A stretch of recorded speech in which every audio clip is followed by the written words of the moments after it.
టాలీవుడ్లో ఈ మధ్య ఒక విచిత్రమైన ట్రెండ్ నడిచింది. అసలైన థియేట్రికల్ రెవెన్యూ కాస్త సెకండ్ ఇన్కమ్‌గా మారిపోయి, OTT digital rights main income సోర్స్‌గా మారిపోయాయి. ముందు ఓటీటీ డీల్ క్లోజ్ చేసుకుని, ఆ తర్వాత థియేటర్లలో సినిమాను రిలీజ్ చేస్తున్నారు మేకర్స్. కొన్ని సినిమాల విషయంలో రిలీజ్ డేట్లను కూడా ఓటీటీ సంస్థలే డిసైడ్ చేస్తున్నాయి. దీనివల్ల బాక్స్ ఆఫీస్ రన్ మీద ఫోకస్ తగ్గిందన్న అంచనాకొచ్చేశారు ఆడియన్స్. మనం పక్కనే ఉన్న మాలీవుడ్ని చూసి నేర్చుకోవాల్సింది చాలా ఉంది. వాళ్ళ ఫస్ట్ టార్గెట్ ఎప్పుడు థియేట్రికల్ రన్నే. బిగ్ స్క్రీన్ రెవెన్యూనే వాళ్ళ మెయిన్ పిల్లర్. అందుకే అక్కడ చిన్న బడ్జెట్ సినిమాలు కూడా బాక్స్ ఆఫీస్ దగ్గర వండర్స్ క్రియేట్ చేస్తున్నాయి. బ్లాక్ బస్టర్ సినిమాలు అవుతున్నాయి.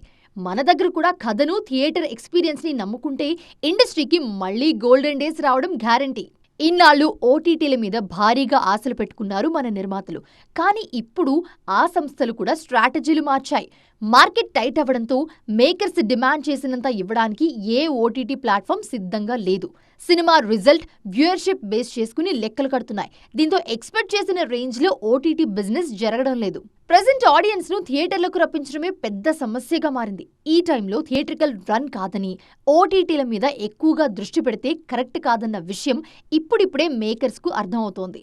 మరి ఇప్పటికైనా ఓటీటీల మీద డిపెండ్ అవ్వడం మాని, ఆడియన్స్ ను థియేటర్స్ కి రప్పించే కంటెంట్ మీద, స్ట్రాంగ్ థియేట్రికల్ రన్ మీద మళ్ళీ మేకర్స్ కాన్సంట్రేట్ చేస్తారేమో చూడాలి.